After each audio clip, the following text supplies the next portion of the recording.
Good evening and welcome to Neurodigest, your very first episode of Neurodigest on Science TV, where we shall be discussing neurological disorders. My name is Sylvia Mochabo. My interpreter is Maureen, and we are going to be taking this journey with you. And we hope that you're going to engage us, interact with us on our social media pages that are shown below, and also ask all the questions that you want of what is disability and invisible disability as the main focus we're going to be having today. Most of the times when we hear the word disability, we think about someone walking on walking sticks, on a wheelchair, a blind person, someone who's deaf. Have you ever known that there is something as invisible disability? I'm sure you're asking. Science TV is usually about the ones who cannot talk or are hard of hearing. And why is she here? I'll give you a brief about Sylvia Mochabo and actually why I'm wearing this. As Sylvia Mochabo, I'm a mother of 2 children who are neurodiverse, meaning that they are on the autistic spectrum disorder, as we mostly call it autism. My 2 children have been a solid rock. They have taught me to learn how to raise them. They have taught me more than what I could have learned in school about parenting, about living with a child with a disability, and living with a child who you cannot communicate to. What would you do if it was you? Remember, when you get this child, everyone expects a perfect child, and no one gives you warning. All you realize is, oops, something has happened. So how do you deal with it? These are some of the hard questions we're going to be tackling in this first episode and throughout the season of Neurodigest with me, Sylvia Mochabo. So what are invisible disabilities and why did we choose Neurodigest? As a human being, your body is made up of neurons, and these are the ones that are responsible for communication between your brain, your spinal cord, and your nervous system. So what happens when something goes wrong? Just like in your house, when there's too much electricity, the fuse blows. That means there's no power in either a specific section or the entire house. That's the same thing that happens with our body. So the neurological system, when there is interference, then we have some disorders in the person. That means that we get interference in how we speak, how we move, how we operate, how we process, and generally how we respond in the environment. That is why they're called neurological disorders. And normal human beings, as we say it, is called neurotypical. So neurodiverse means that a person who has diversity and some change in their neurological system. And that is what we are focusing on. I want to help you understand and welcome you to our world as parents, as caregivers, and we shall be meeting some of the people who live with these conditions in our country. We shall be featuring the ones who are on the extreme side, the ones who have made it in life, the parents who have walked the journey, caregivers. How do they go to school? Have you ever wondered? How do they survive? How do they take care of these children in school? What do they need to live a near normal life? These are some of the hard questions we'll be tackling throughout this season. And I'd like for you to stay tuned right here on Science TV as we diverge into this world of neurodevelopmental disorders, and as we might be saying a lot, neurotypical and neurodiverse. Those will be the comparisons that we'll be looking at. And the 4 major that we're going to be focusing on, we'll be having the autism spectrum disorder, ADHD in long, attention deficiency hyperactivity disorder, and Down syndrome and cerebral palsy. And on top of that, we shall be also looking at some of the learning disabilities that the children go through and how, as a parent, you'll be able to deal with them and how you'll be able to adapt to society and what is expected of you as a neighbor. How do you live with these children? Those are some of the other questions that we shall be handling and getting deeper into it. And the experiences, the good, the bad, and the ugly. Because trust me, it's not an easy road. Been there, done that. Once again, this is Sylvia Mochabo, and my interpreter is Maureen, and we shall be right back as we dive into the details of what is autism, what is cerebral palsy, what is Down syndrome, and what is ADHD in detail. Stay tuned.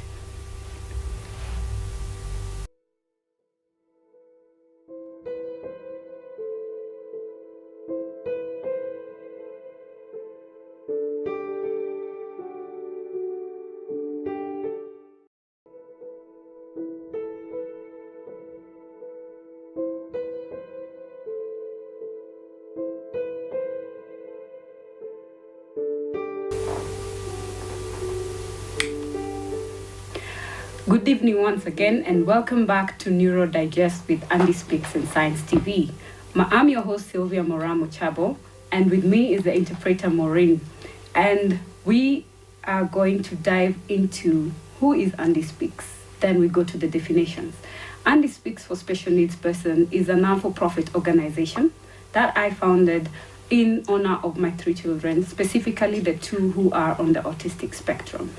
And this is because when I look back at the journey and I think of other parents who either have gotten the diagnosis or have not gotten the diagnosis, the future newlyweds who would like to give birth, what will they do when they come and find out that, hey, the doctor just says something is wrong, your child has A, B, C, D? What will you do?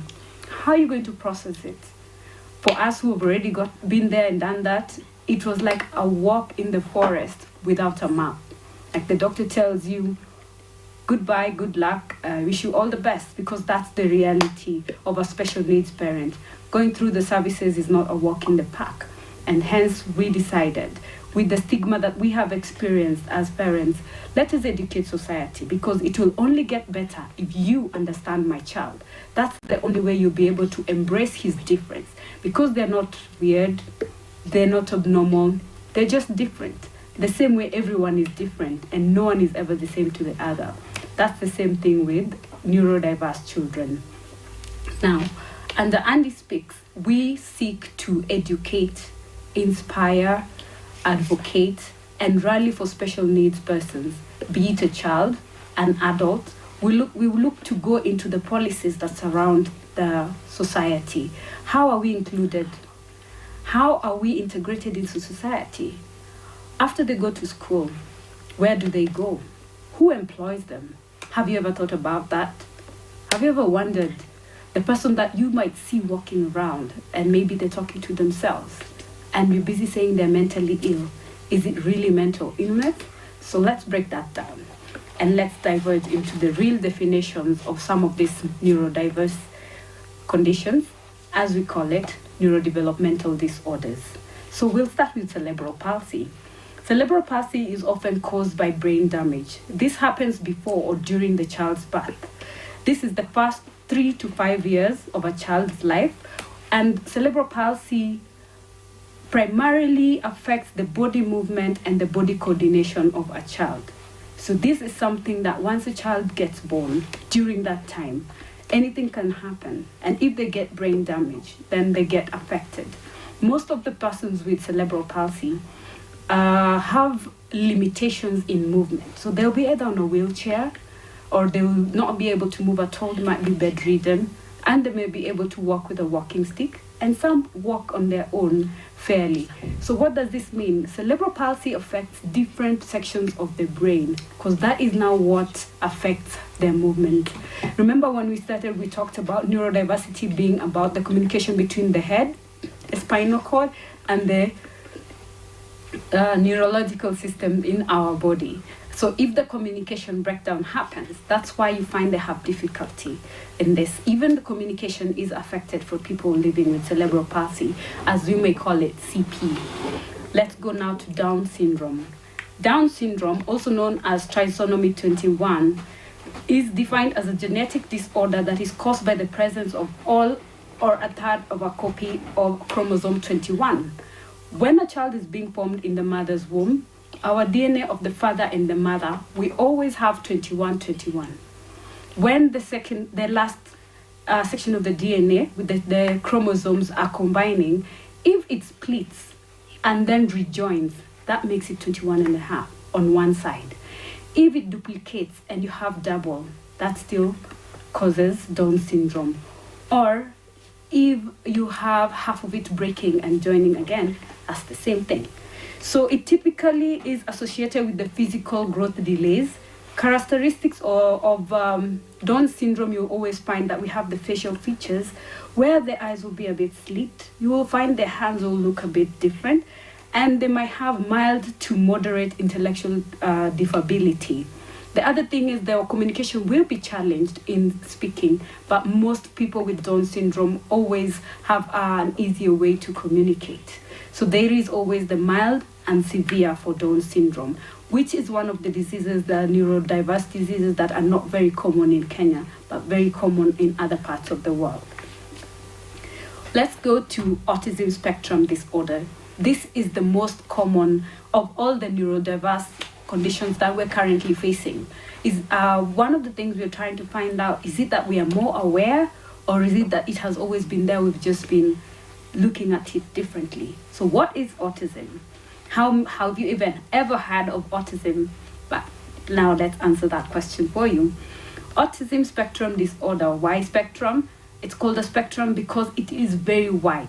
There is no point you will find one person who has autism similar totally to another person. Autism is an umbrella term for developmental conditions that are marked by persistent, ongoing challenges with social communication and interaction, as well as restricted and repetitive behavior patterns, interests, and activities. Autism-related challenges can range from mild to severe, and they vary from person to person. Every person on the autism spectrum has a unique challenge and different levels of ability. I will dive a bit into this because this is the one that most people are interested in, looking at the questions that we have received. ASD, as we call it in short, and a person who has autism is called an autistic. The condition is called itself, you can call it either autism, ASD, or in full, autism spectrum disorder. Autism has the sign of a puzzle. This also represents the same diversity that it has. Autism covers a span of so many effects in a person that you cannot match one person to another. Even the same children on the spectrum, on the mild spectrum, are not the same.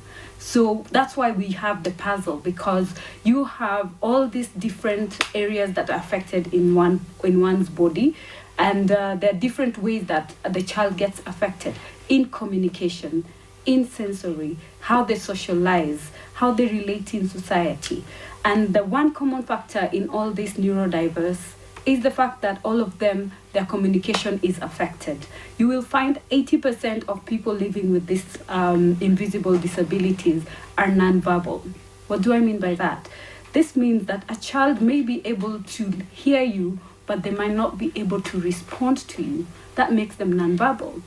When a child is 5 and they've not yet started talking, when a child is almost 10 and they've not started talking, it's not that they can't hear you, because there is this one concern as parents we've seen where children are being misdiagnosed as being deaf. So when we go to the doctors, they say the child is deaf, and they start treating deafness, when in actual sense, the child is autistic, meaning that they're not able to process the words. They can hear you, but they're not able to process neurologically to respond to you.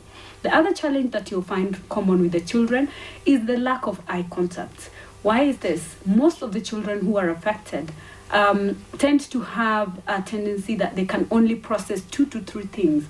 So when you're having a conversation, if you're speaking to them, they can look at you and listen as they process the answer. Those are 3 things, which is more than enough what a child can handle who is neurodiverse. When they're responding to you, 80% of the time, you will see they will not have eye contact with you, because at this time, they have to do 3 things also. Remember what you asked, process the answer, and talk it to you. So you will find these are some of the main challenges that we find with neurodiverse children. Now, let's dive into ADHD. In long, that's in short. In long, attention deficit hyperactivity disorder. ADHD has 2 types. There is the one that functions, that affects attention, and there is the one that the child is extra hyper. But let me break it down to you scientifically. ADHD is a common childhood illness that can be treated. It is a health condition involving biologically active substances in the brain that exhibit a persistent pattern of inattention and or hyperactivity or impulsivity that is more frequently displayed and more severe than is typically observed in individuals at a comparable level of development. What this means, in our local society, I'm sure there is that one child you always wonder, Why can't they sit still? Why are they all over? Why can't this child just follow instructions? You tell them, do A, they do B. You tell them, go to X, they want to go to Z. Or they'll finish X very fast and jump to whatever else it is that they want to do. They can never settle. They just cannot settle. They're all over, jumping on the table, sitting on someone, pulling another child, that child that looks like they have energizer batteries. Even time for bed is not time for bed for them. So that is what ADHD is. But most of the time we confuse it for a child being indisciplined. Have you ever seen why you could beat a child and discipline him so many times, but this never changes? Because it's just a disability like any other. But all this can be treated or managed. Like ADHD, with the nutrition and the extreme cases, we need to take medicine.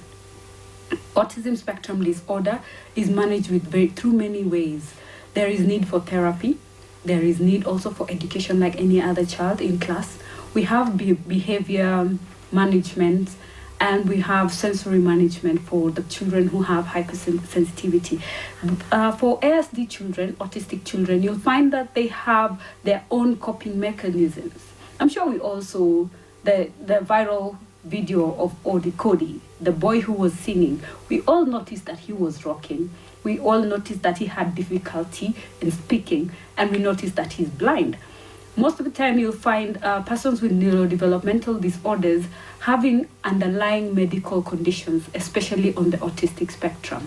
Or you'll find that they have cerebral palsy with autism, either mild or severe.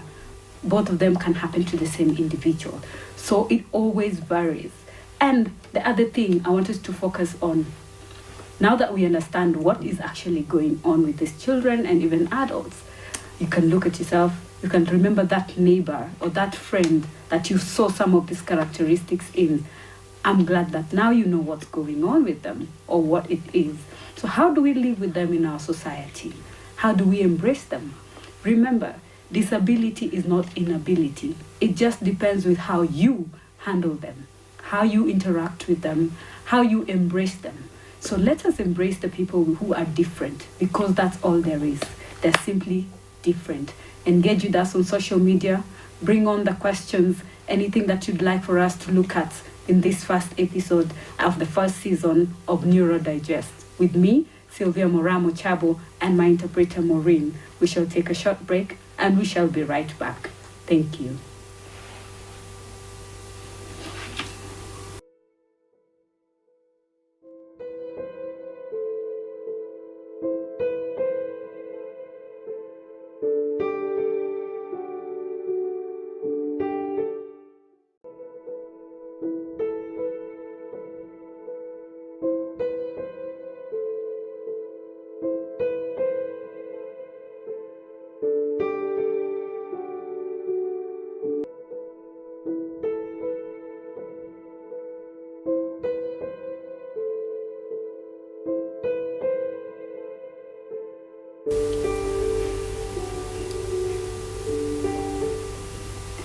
Good evening and welcome back to Neurodigest. I'm your host Sylvia Mochabo with my interpreter Maureen.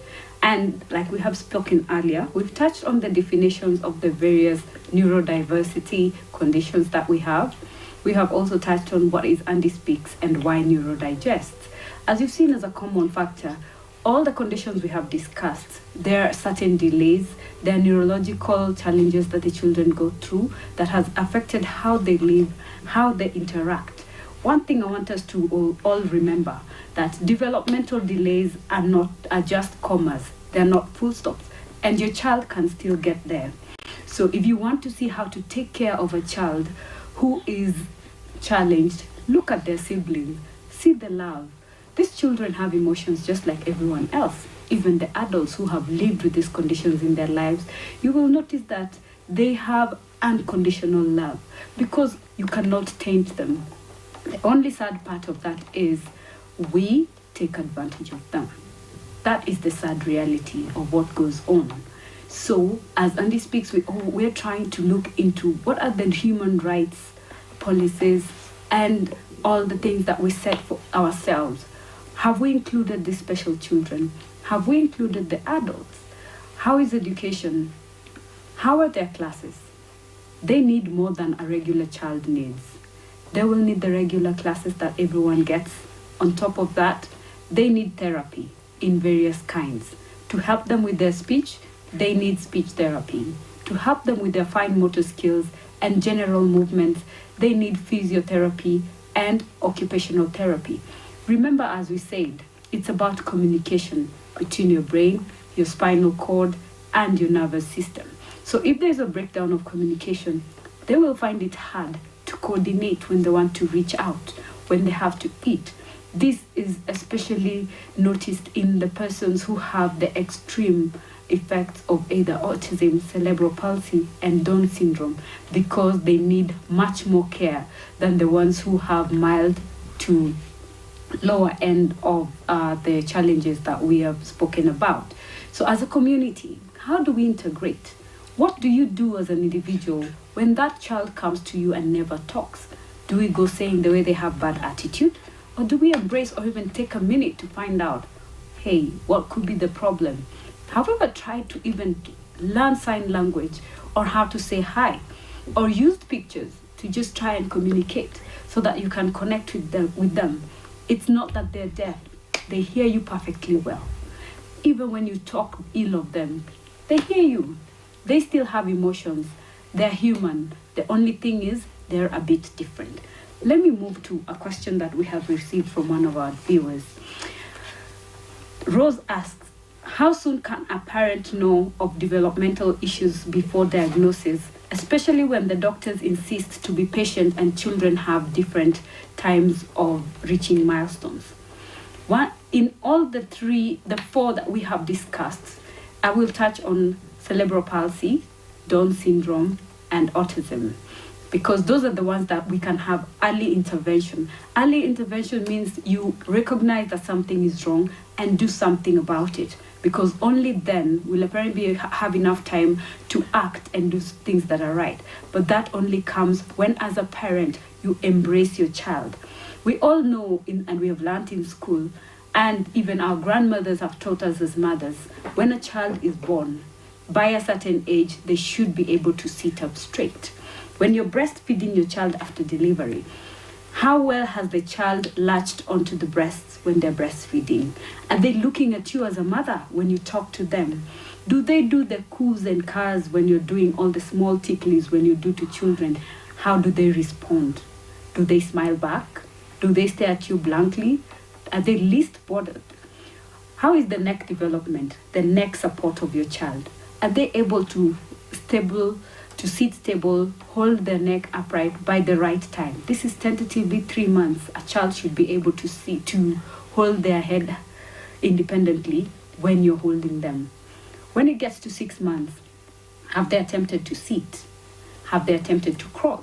Yes, children have different speeds, but then there is a threshold which you should look at. And the minute you notice one of this, it is the time that you start paying more attention to the development stages of your child. Have they started walking? At what age did they start walking? Are they talking at the desired age? Remember, within the first 18 months, this is 1.5 years, some of these things like crawling should already have happened. So as a mother, when this doesn't happen, talk to your nurse or the doctor, or just pay a bit more attention to your child and all the other things that they're interested in. The more they grow, then the more the symptoms are visible. Because as a boy, you expect them to like cars. As a girl, you expect them to start liking dolls. And what you recognize with especially the autistics, you'll find that they have zero interest in what we normally stereotypically say is what a boy or a girl should be interested in. And they will go for the one thing that is very weird. And those are some of the things that you can look at, because we had asked about development issues, early diagnosis. The other question that we have is, can diagnosis be made before birth, or what corrective measures can be taken, if any? When it comes to diagnosis in Africa, we are slightly behind. In the US, autistic children are able to be given early diagnosis as early as the age of 2. In African countries, we have 4 to 6 years.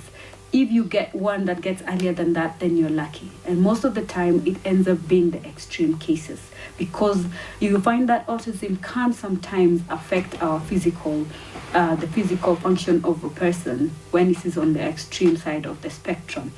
The one thing that you can be able to notice almost immediately is cerebral palsy. Cerebral palsy, because of how the child is unable to relate, to move. Because remember, we said it is the muscles that are affected. So these are things you can see early. In other countries, they're able to diagnose this while the parent is still pregnant, as early as 4 months pregnant. So in Africa, we are not there yet. But we hope that something is being done so that we are able to have at least the parents prepared in advance. I know in the US and the European countries, the parents are given the option of terminating the pregnancy. That is something that in Africa we are not advocating. We do not advocate for we respect life. But this early diagnosis gives a parent that opportunity to say, yes, I would like to still carry my child to term, or no, I'd like to terminate. But that only applies in other continents, not in Africa. And in our continent, we're not there yet. We are not yet able to diagnose early in time. Maybe in future we'll catch up with the rest of the world. When it comes to Down syndrome, remember we said it has a lot of facial ID. I find out that the children look a bit different. They will be flat-faced. You will find that their eyes will be a bit slit, and their hands will be a bit different. We shall share on our social media pages how these physical challenges appear when we dive deeper into Down syndrome. But for the diagnosis, that can be done pretty early, as soon as a few months after the child is born, because of the effect of the physical appearance. Hope that answers some of the questions that you had, Rose, and we appreciate that you sent us our questions. So, my viewers, if you have any questions for the next episode, we shall be diving into ASD, Autism Spectrum Disorder. So if there is any topic you'd like us to dive into, let us know. If there's a person you'd like to hear from, because we're going to be touching on areas: health, education, therapy, nutrition, and real life experiences. Also, we shall be inviting parents who have more than one child on the spectrum, so that we can understand and see how they cope, and then hear how they've gone through the challenges that we go through as parents, the stigma, the fight for the basic rights for our children, the lack of integration in the system, lack of education support. And we shall be able to dive in deeper and try and see what can the government do? What can you do as the next person, as the neighbor, as the friend? These are the things we shall be looking at as we go deeper into our season. And thank you for being a gracious audience. We're coming to the end of our first episode of Neurodigest. I hope to see you next Tuesday, same time on Science TV, with me, Sylvia Mochabo, and Maureen, my interpreter. Thank you, and see you next week. Ciao.